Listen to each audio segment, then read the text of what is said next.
We all know that DNA is the repository of information, genetic information, which defines not only the phenotype and functioning of the organism or of the cell in which it is present, but it is also carried over, it is also inherited from one generation to another. So, the flow of information from this repository, that is the DNA molecule, it takes place not only within the means generation, that is from one cell to the other, but also from one generation to the next generation. So this flow of genetic information from the DNA molecule, it was first of all explained, or rather proposed, in 1958 by one of the discoverers of the DNA molecule structure, that is Francis Crick.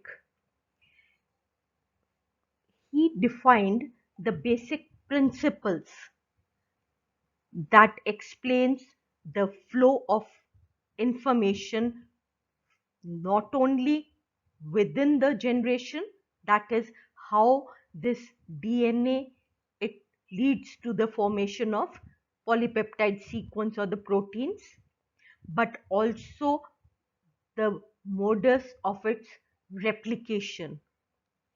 So central dogma, that was the term used by Francis Crick to explain this process by which the instructions, they are converted into the final product.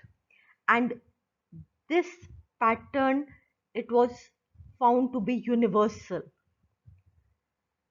So dogma basically means a set of principles, and since it forms the axis, it is central to the molecular biology.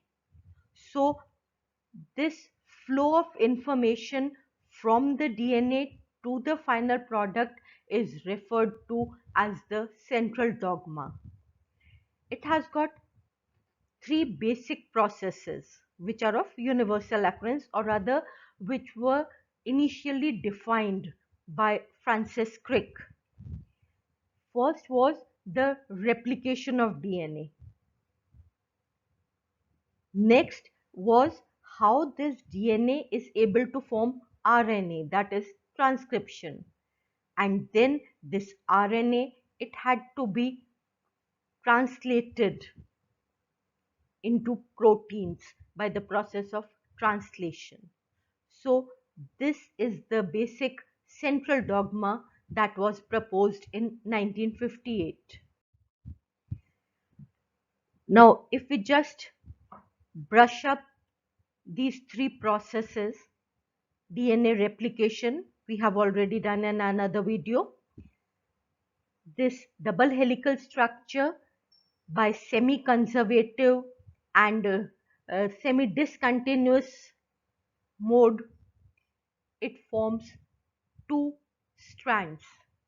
And since it is semi-conservative, one of the strand which acts as the template is from the parent molecule, and this yellow strand which is being synthesized, this is the complementary strand, and it is being produced by the action of DNA polymerase. So in this manner, this DNA molecule, it replicates itself because of the complementarity of the nitrogenous bases that form these base pairs of the molecule. Now within the cell system, in order to form the proteins, this DNA molecule, it transcribes, or rather forms, RNA molecule. The enzyme responsible for it is the RNA polymerase. So again, this DNA, one of the DNA strands, the template strand, it forms the base on which complementary ribonucleotides they are paired, and leads to the formation of RNA that we call as the messenger RNA. Now, this messenger RNA again is a sequence of nucleotides which codes for the protein, for the various amino acids, and each amino acid is defined by a genetic code. 3 consecutive nucleotides present on the RNA, on the messenger RNA, they form a triplet code, and this triplet code is recognized by the anticodon that is present on another type of RNA, that is the transfer RNA. And in this manner, this RNA, it leads to the formation of proteins, because this transfer RNA, it brings along a specific amino acid, and this leads to the formation of the protein molecule. Now, one more thing that is obvious from this is that according to Crick, now gradually all the concepts and knowledge base, it has evolved. So according to Crick, the RNA that was transcribed on the DNA molecule leads to the formation of proteins. But now we know that all the RNA that is transcribed by the DNA does not form a protein. They may be the transfer RNAs, they are in the form of RNA, which brings along these specific amino acids, or they may be the ribosomal RNA, which form this basic machinery that are responsible for the translation process. So ribosomal RNA, the transfer RNA, then the small interfering RNAs or the various ribozymes, they are a class of RNAs, many types of RNAs, which does not form any proteinaceous product, but they are obtained by the process of transcription from the DNA molecule. So in this manner, the basic central dogma that was defined by Crick, it underwent some modifications. And another such modification, one modification was that all RNA is not translated to form proteins. Another modification is that this RNA, formation of RNA from DNA, according to the basic central dogma or according to what was proposed by Crick, it is a one-way process. But it is observed that in nature, RNA molecules, certain RNA molecules, to be specific in case of retrovirus, where RNA is the genetic material, by means of reverse transcription, it leads to the formation of DNA. So this RNA may serve as a template. Using specific enzymes, it may lead to the formation of DNA.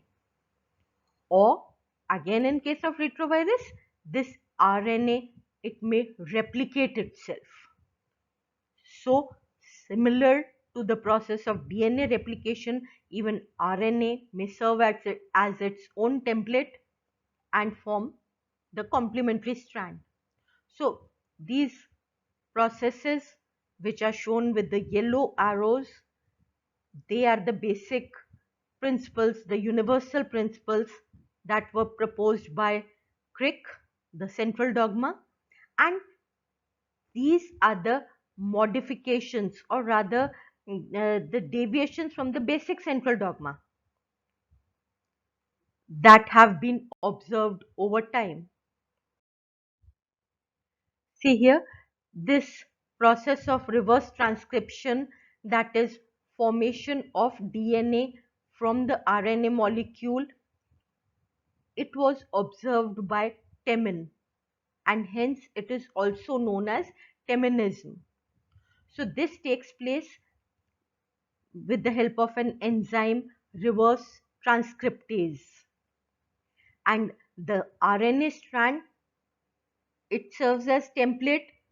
It leads to the formation of DNA, the single stranded DNA, which forms the complementary strand, resulting in the formation of the double stranded complementary DNA, the cDNA. This RNA, it may either form the proteins, or else it may even replicate itself.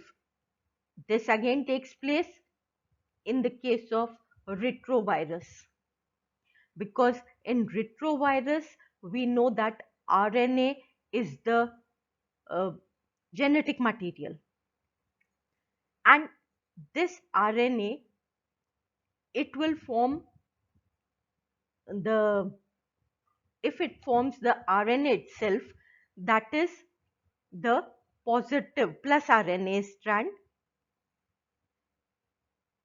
that will lead to the formation of the specific enzymes and proteins needed by that retrovirus.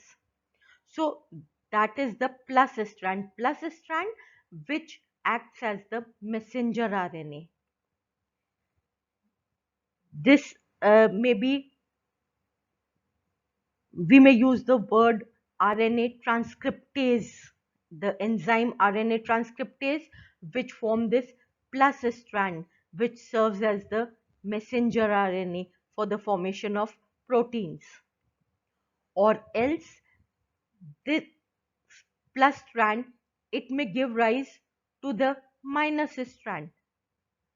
This minus strand, it gets encapsulated by the nucleocapsids, nucleoproteins, and it may form a new virus particle. It is known as the negative strand because it is complementary to the messenger RNA that is formed, that transcribes for the various proteins and enzymes needed by this retrovirus. So the enzyme that leads to the formation of this minus strand is the RNA replicase. So there is replication of the RNA molecule. If it forms the plus strand, the strand which forms the protein, then we call it the transcription. And if it forms the negative strand, the minus strand, which serves as the genetic material for other viral particles, then that is the RNA replication or RNA dependent RNA polymerase activity. So this takes place in the retroviruses, and the other processes, that is the transcription and the translation that we talk of, they are not very simple process. They themselves, they are very complex processes, and we will deal with the two processes, that is transcription, formation of RNA from DNA, and translation, that is formation of protein molecules from this RNA, in upcoming videos. We have already done the DNA replication part in one of our videos.